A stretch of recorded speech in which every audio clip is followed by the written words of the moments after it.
All right, welcome back. Former President Trump meeting with Joe Biden in the Oval Office today. A lot of it centered around foreign policy. We understand they talked a lot about the Middle East, also about Ukraine.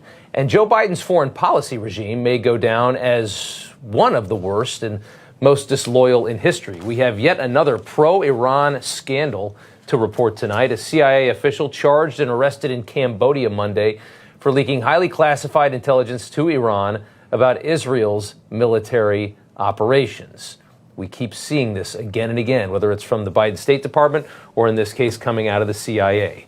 The Iranian terror regime has gotten very wealthy thanks to Joe Biden. During the campaign, they worked to have Trump assassinated, as you know, fearing his return to Washington. They failed in this.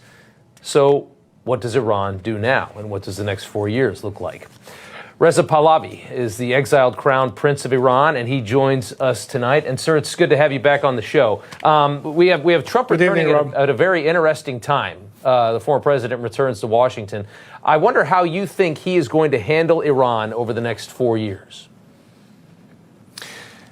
Before we focus on a second term, I would like to indicate in a general picture what we have witnessed over 4 decades being the attitude and comportment of the regime.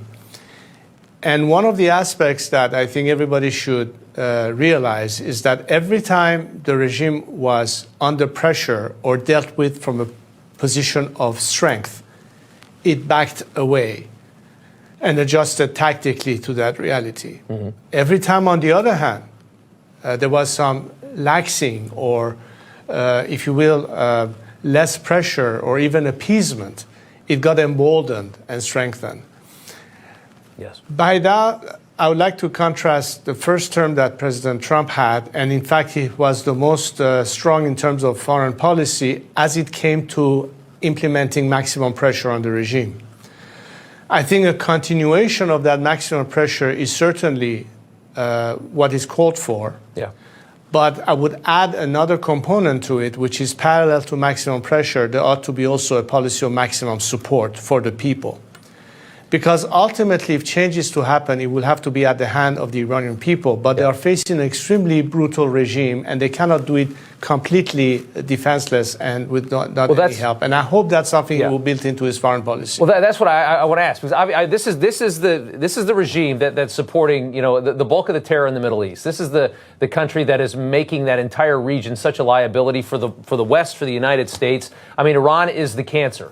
That regime is the cancer. It comes out of that country. My question to you is, if they go maximum pressure, they're gonna strangle them, financially, which is the right thing to do. If it gets to the point where maybe a revolution is in the works inside of Iran in a couple years, is there a way for the United States and Israel to support that? Well, of course, because look, when we saw ultimate changes occur in countries that were faced with extremely repressive or totalitarian regimes, it was as a result of the citizens of those countries getting emboldened and heartened and strengthened in terms of, empowering them to combat the governments that they were facing. I think we saw the example of it in Poland with Lech Walesa. We saw the case of South Africa and Nelson Mandela.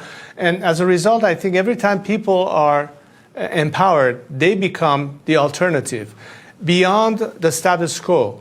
Because I think one of the problems we have had in 4 decades is that there was a flaw in the overall foreign policy of Western governments dealing with this regime, because it was all based on an expectation of behavior change. And why, just not to cut you off, but why is that? Why is it that they can't understand? This goes all the way back to, to Carter. I mean, this goes back 40 years. They think that if they're nice to Iran and they make the regime wealthy, that will get to the people. What amount of the wealth that Iran has received in the last 3.5, 4 years, how much of that has actually gotten to the Iranian people?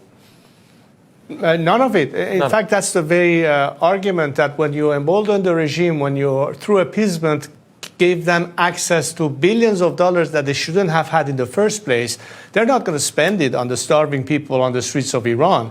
They're going to spend it on their proxies, and it's not surprising that as a result of that strengthening, you have an October 7th type. And why is it that our government can't figure that out? Why is it that I can't imagine that our State Department is that stupid.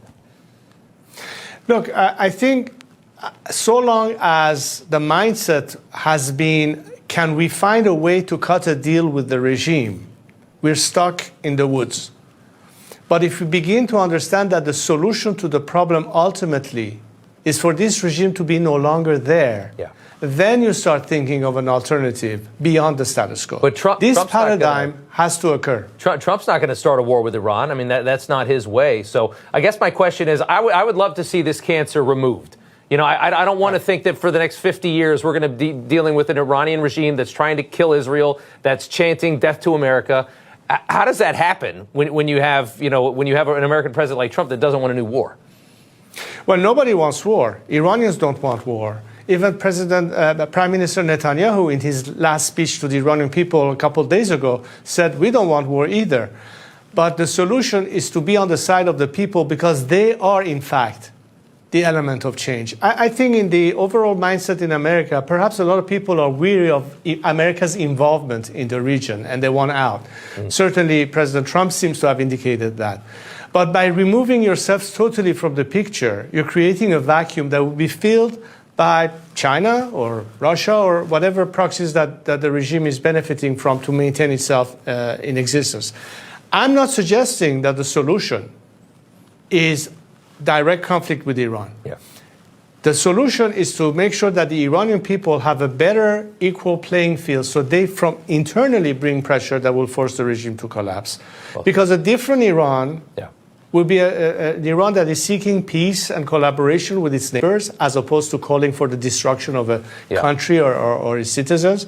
And that should be the foundation of the approach to the Iranian solution, which will ultimately make America breathe easier, not by deploying its fleets to maintain stability, but depending on a nation that is freed from a regime that, unlike them, celebrates martyrdom and death, whereas we want to celebrate life and peace with our neighbors in the region. Not an external regime change. It has to be organic. It has to be from within and then supported and nurtured by the West, by Israel and the United States. Reza Pahlavi, sir, thank you so much for coming on tonight. It's good to see you. Thank you so much.